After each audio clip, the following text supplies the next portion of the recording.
unsurpassed, telecast. It's the 10 items or less podcast. What's up, everybody? Welcome to the episode of 10 Items or Less.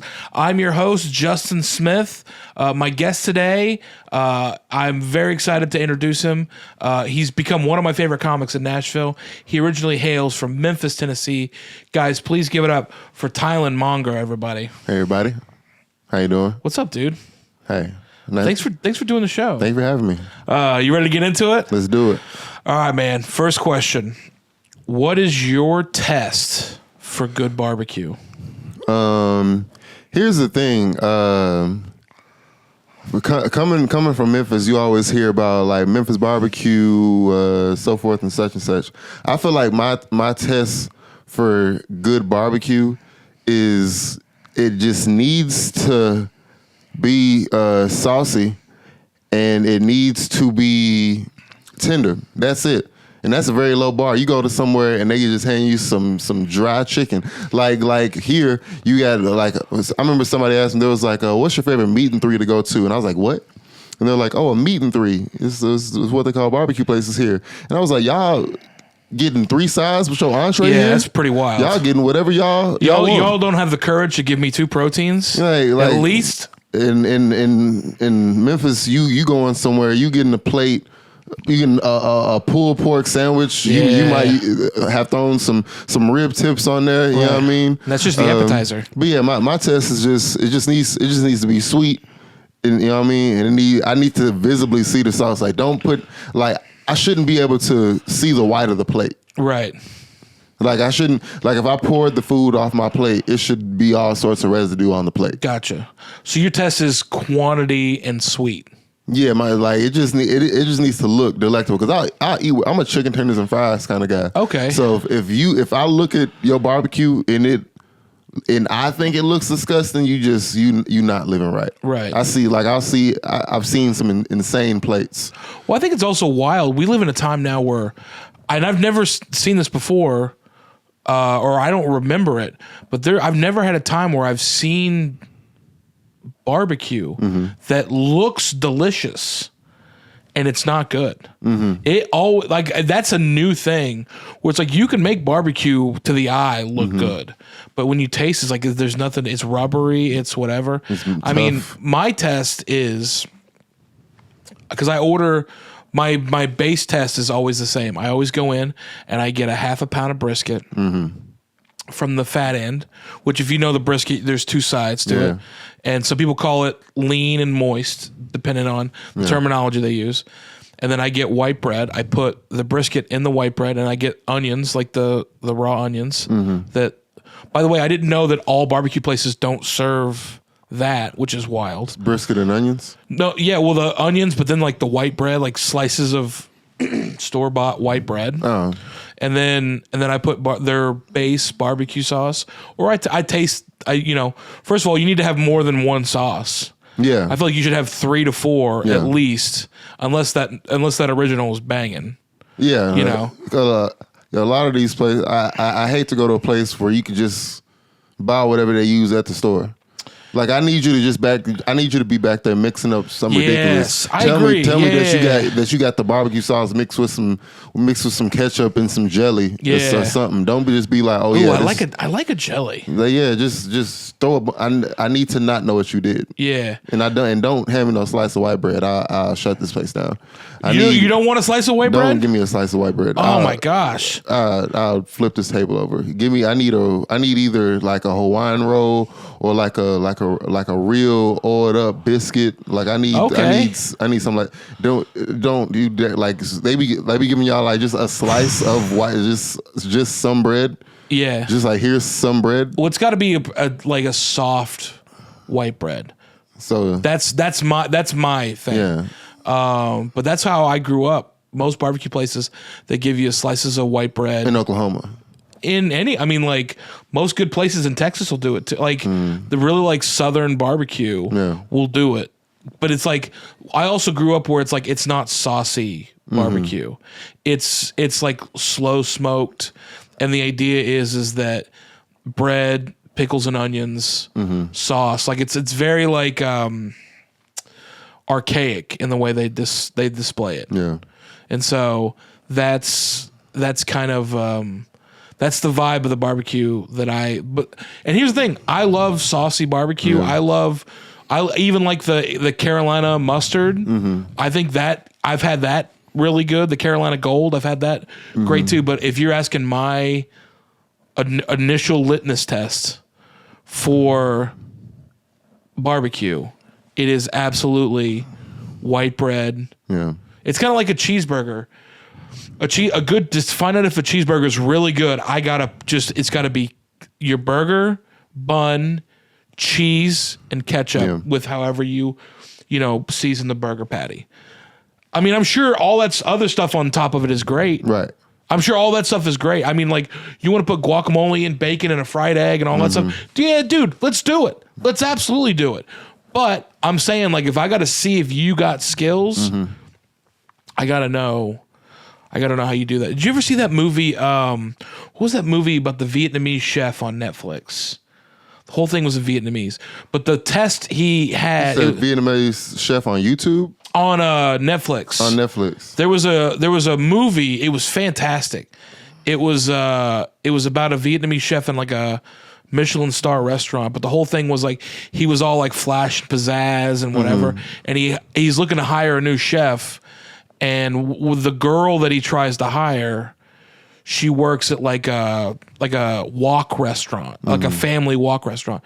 But the thing he asked, the test is how to make a good what is it he has them make? He has them make something with a good fried rice. That's what it is. He has them make chicken fried rice or something like that.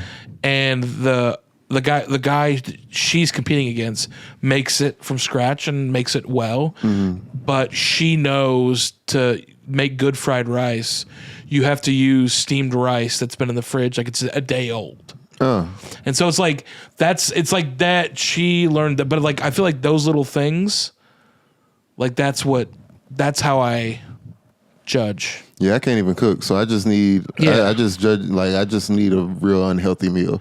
Yeah. I need that big mama your arm soul food. Yeah. Like I need to know that somebody in your life close to you feet is vibrating as we speak. Yeah. I need that arm shaking like the shaker. Yeah. I gotta see the vibrations the whole way through. It's like a bat wing. Exactly. You know? Oh yeah. If I see that woman in the kitchen, I know I was like, I'm gonna get whatever. You just like, yeah, we good. Start throwing that around. I love that. Next question. Was your last crash out valid? I haven't crashed out in a while, but it probably wasn't valid. I do remember a crash out I had when I first moved here. I just do a bunch of IT contracts because that's just the playing field. You go work somewhere that doesn't need you and get paid for a little while. But on one random day, they had hired a full-time person for my position, and they were like, "Yeah, so you're gonna train this guy." And then, after the end of the month, your contract's over. I was like, oh, okay. Cleaned out my office, took everything to the car. Like I was getting emails, like, cause mind you, I was working at a law firm, so these are like all sorts of pompous people who have like important stuff that they need, and like there's like a conference room and whatnot. Didn't say nothing to nobody. They're in the conference room confused, like why isn't anything on? Why isn't the microphone on? I was like, yeah, you told me, there. Yeah. And then I worked I worked at the Pinnacle building. I guess I can just say it because I don't work there no more. Right. And so I just went on Broadway and just got drunk. And when I was walking back, I saw my boss just standing on the side of the building, and I just looked at him. We were just looking at each other, and eventually just looked down on his phone and acted like I wasn't there. And I guess that wasn't a crash out, but did they? I mean, but you were done, right? I was done at the end of the month. Right. Yeah. So it was the end of the month, and you went and got drunk. No, I left that day. Like the day. Oh, they told you the you day, have well, they didn't even tell me. I looked. We had a little system where they told you when like somebody was coming on board, so you could onboard them, get the laptop, Right. and all that. And I saw someone from my position, and like legitimately, I was like, all right, bet, cool. I'm out of here. Right. I asked one person, I was like, so does this mean I don't work anymore? And they were like, I don't know. And so I was like, all right, bet, I am gone. Yeah. And then I went and got drunk and I got high. And and in that moment, I was like, maybe I could have kept working there. Yeah, they could have just been expanding. Yeah. I mean, the fact that you didn't ask a follow-up question. No, I didn't. And they didn't tell you, hey, just so you know, like you're not done. We're just bringing. I mean, most apartments have more than one people in them. Yeah. And so he sees you guys get. Did you go back? You just didn't. No. I didn't. It was a crash out. It was a full crash out. That's what I'm saying. It was a full because like I had just. Wow. So here's the thing about contract jobs. So like, did they call you? No. The contract. Once they saw I was gone and whatnot, the contract was like, all right, well you're. I guess. Like they didn't really even know what to say. They were just like, I guess take the key back. I don't know. I was like, all right. They didn't understand. So nobody understood. Nobody knew what happened. Yeah. I mean, I feel like you should have asked a couple more questions, dude. And it was a nice job too. And you had bennies and everything? Nah. Oh, okay. Through the contract company, but it was like a nice paying job. It was like downtown. It was in, yeah. But I feel like you should have asked a couple more I questions. should have, but I was too much. In that, because here's the thing, like they laid off all these like federal workers or whatnot just so they could replace for contract jobs because contract is more expendable. Like, so I had already like been through that so many times. That's why I moved to that's why I was like, I'm moving to Nashville. I'm finna try to just make stand up comedy work. And in that moment, I was like, okay. I really just took it out on all the other jobs I had. I was like, I want y'all to have a chaotic rest of the week. I was like, this is the only way that I could possibly affect y'all's lives in this building. So yeah, that's my crash out. Having a cultural get back is pretty wild. And it didn't even last but a couple of hours before I was like, I might not have been getting let go. Yeah, you might. I mean, you're like, we were going to promote him. Yeah. What if you were going to get promoted? Yeah. Like, that's crazy. You're like, dude, he's doing so good. Yeah. And then you're like, I don't know, dude. He just picked up his box and walked it to his car. And I mean, that's so crazy. I imaged the guy's computer though. I got his stuff ready, but like that's why I said my crash. Like I have so many crash outs through life that just aren't valid. It's just me making the immature decision that feels very good. Like I have a lot of those. Through most of my life, I just have it. That's why I like that I look so organized because like the brain up here is just. But I'm not like violent, but There's two things that I will always there's two things that the unhealed version of me is very much into, and that's quitting and confrontation. Right. I have plenty of moments where like I'm like in a conversation that doesn't have to exist just because I'm like, but why though? Like why this? And like I've been like you ever when you see like a couple arguing at Kroger's? Yeah. Like that's me. Like I'm the irreasonable person you see on the phone angry about something. So like no, my crash outs really aren't valid. They're just me. Like I feel a feeling right now that I'm uncomfortable with, and I'm about to make it everybody else's problem. I hear that. I'm not mad at it. You know what I mean? Because I could probably like if I sat here and thought about it, I could think of like plenty of crash outs where it's just like, all right, buddy, I guess.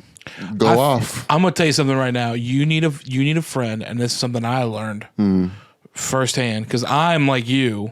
I'm just like I'm just gonna burn it down. Yeah, I like to burn things down. I think you need a friend that before you do anything like that, you gotta call them and tell them the entire situation and go, "What do I do?" And they gotta be like, "Well, let's think about this for a second. You just need somebody that goes, just give it air and see what happens. If that's what happens, then that's what happens. Yeah. But it could be many different things. Yeah.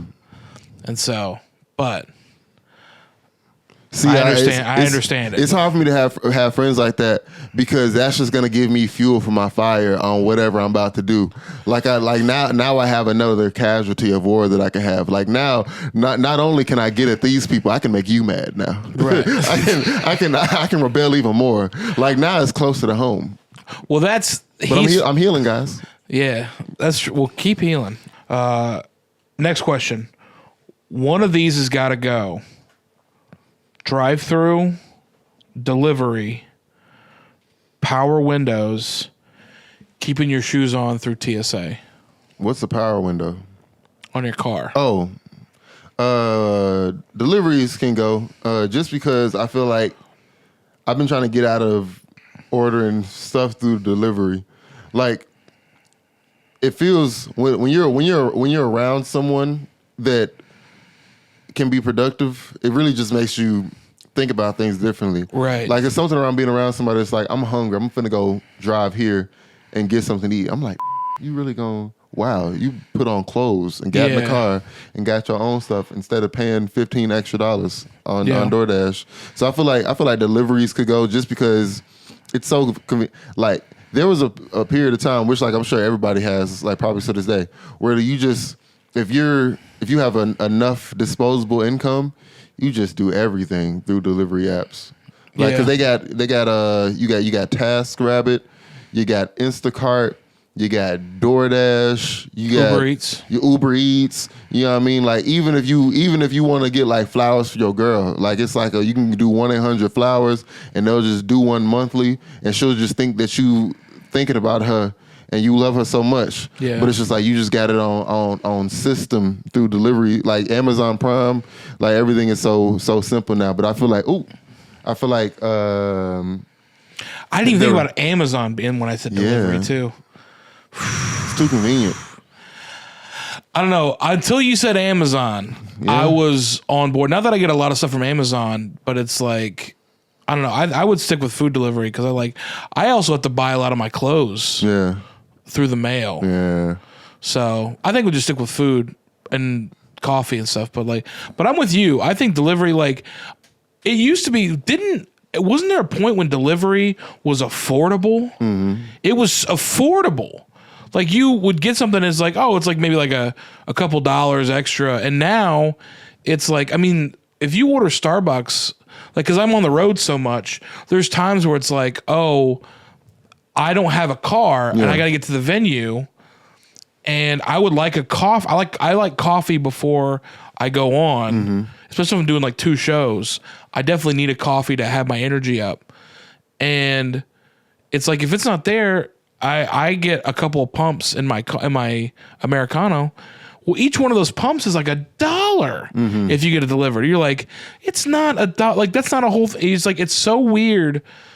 The upcharge and what they just go, oh, it's going to be this much. It's like, it's double the price. Yeah. Like and they know you'll be back. That's why they don't have a rewards point system. Yeah. Because they know you're coming back regardless. We don't even have a reason to give you incentive to come back. Even DoorDash Plus, there isn't really any benefits other than you don't have to pay the delivery fee. We're still going to charge you fees. Right. But you're just not going to have to pay this fake delivery fee that we put on stuff. Right.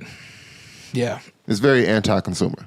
I think, but also I'm with you. I think that there's something really like important about getting out, putting clothes on. I used to be, when I lived in New York, I was pro delivery, but delivery was very like, it is affordable, more affordable, but it's like delivery is part of the culture in New York. Like there's every restaurant has like 50 being a delivery guy is like a job in like a real respected job. Like it's not a side hustle in certain places. In certain places, like I just do it. Especially in cities, it's like this is what I do. I have a motorized bike. I know how to waterproof it. I know how to when it's warm, when it's cold.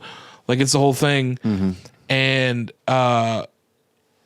in regular places, it's just like, whatever. That being said, I had They treat it like a side hustle now. They don't even want to give good customer service. They almost treat it like they're doing you a favor. Oh, when dude. they bring you that Wingstop. All right, next question.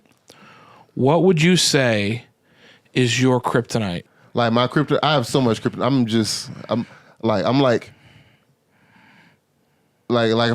If I was Superman, my kryptonite would just be everything.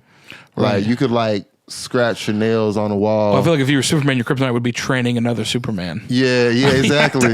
Like if there was another guy popped up with superheroes, I'd be like, okay, I guess you don't need me anymore. I guess you don't need me anymore. I guess you hate me. All right, I guess I wasn't doing my job. Imagine if you were a superhero and a villain showed up. You're like, well, I guess y'all are just gonna like him more than me. Like, I'm right. out of here. Like, but you were supposed to protect us from. Nah, man, I'm out. I see you. I understand.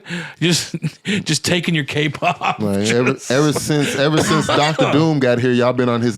Yeah. So all right, let's see how much fun you have. But, my kryptonite is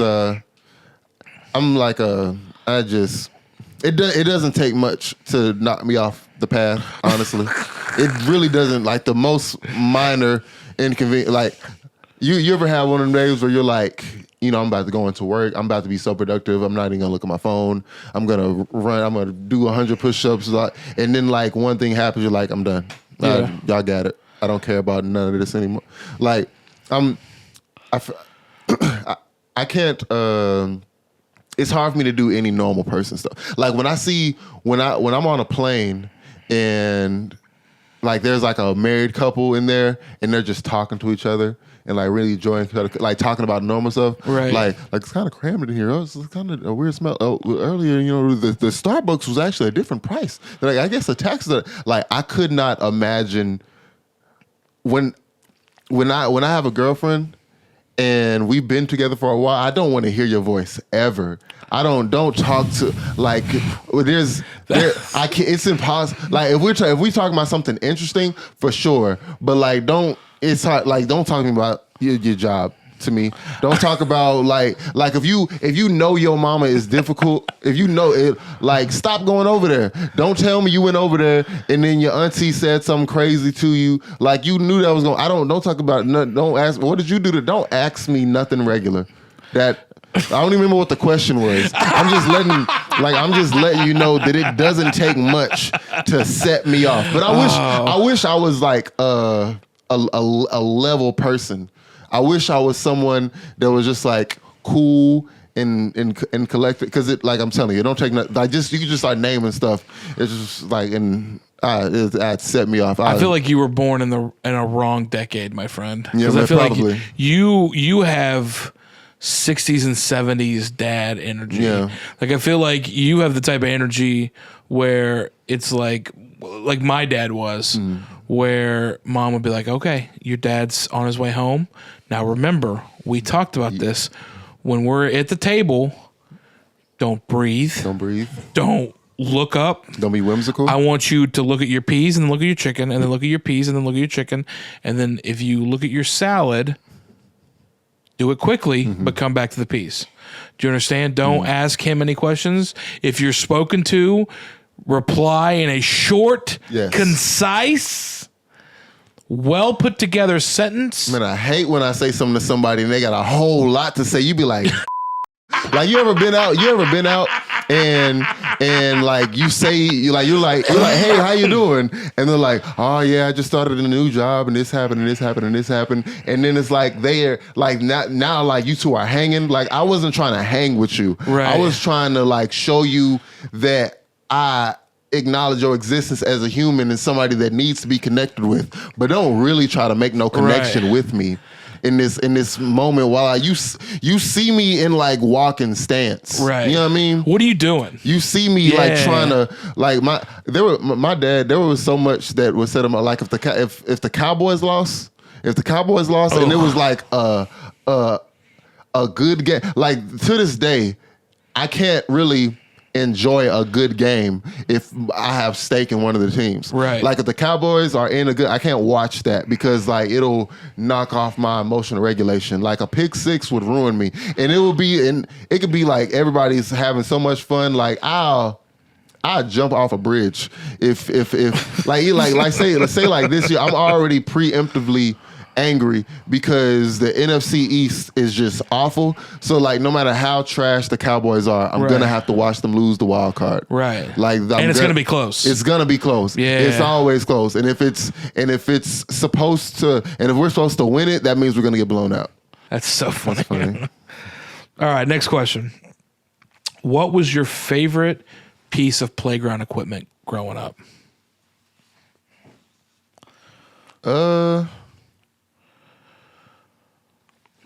I don't know. Like what was we used to pour water on the slide and I broke my wrist. Oh wow. Yeah. How tall was the slide? Wasn't tall at all. We would just it was like a little spinny slide and we would just pour water on it and then hang off the side because you would get more aerodynamic and you would go down faster, right? And kind of get dizzy. And like I did it, and I flipped over and like tried to catch myself, right? And broke my wrist. So did you go up over the side, or did you make it all the way down? No, yeah, I was at the top. So right. like the first before I could even do the first rotation, right? I was gone. You were out of the slide. Yeah, I was like in the air. Right. Like it's the second I started sliding, I hit that first curve. Yeah. And flew and off. you just went straight. Yeah, I just hit the ground. Before you broke your wrist. And then I told everybody I broke my wrist skateboarding. Yeah. And they called me skateboard. That was your first code switch, was breaking your arm? Yeah. There's people that like, if they meet me today, they'll like call me skateboard. they think that like I skateboard. Well, let me ask you this. Up until you broke your wrist, when you went over to the side, were you like, worth it? That was the first time I flew off of it. Oh. I didn't even, like, there was no, we just thought we were geniuses. Right. Like, we were just like grab the hose, put it at the top, and just. I mean, it works at the water park. Why wouldn't it work here? It works at the water park. Yeah. But and then we were like, oh, if you hang off the side, you kind of swing, your body swings more. Yeah. And it's more fun. You can get more out of it. You get more thrill. So you'd say like the big slide is the thing. Yeah, that was because other than that, I don't even remember being on the playground. Probably just because I don't remember being a kid much, but I just don't remember like I remember like playing like curveball or like popcorn tackle or something. What's curveball? You stand on different sides of the street and you throw a basketball, and if you hit the curb perfectly, you get a point. Wait, so you have to hit it like at the corner. You hit it on the corner of the curb, so it has to go boing and then go back the other way, and that's how you got a point. If it just hit the top of the curb or the bottom of the curb, that doesn't count. It has to hit the corner and go boing and come back to you. Yeah, gotcha. Were you good at that game? I was decent. Yeah. Like if you were real good, you could be like rainbow and you would throw it real high in the air and it hit the curb and swing back. Was that a game that did you and your friends like make that up, or was that a game you taught? That's just like a game. It's like hide and seek. It's just like a game that it just exists in the ether and you never really taught. You just know the game exists. Or like Manhunt. You ever play Manhunt? I mean, yeah. Oh. Well, I don't know. What's Manhunt? Oh, no. It's Manhunt is like you typically can only play it at night. But one person, like it's kind of like hide and seek, except everybody goes to hide in the neighborhood. And if you get caught, then you got to go look for everybody else until there's like one person, and then everybody's looking for that one person. Gotcha. I like that. I think making up games is probably like the best part of any like growing up. Yeah. And so we used to have these big pieces of playground equipment when I was growing up, and the whole thing was make up a game to go with that thing. Mm-hmm. So anyway, all right, this is it. This is the last one. What hill would you die on? I'll say one thing that grinds my gears. I don't like when there's stuff happening in the world that's just like public knowledge, and then people say, "Oh, you shouldn't worry about that." Like, "Oh, I don't want to talk about that." Like you ever have something that you want to talk about, but like it's either like inherently toxic or not a great vibe, and you're just like, "Oh, we shouldn't even be talking about that." Yeah. I'm with like bringing up whatever. You know what I mean? Like I don't like any. The second I find out something is something that I shouldn't say or talk about, I want to talk about it immediately. Right. I want to talk about it and ask questions about it.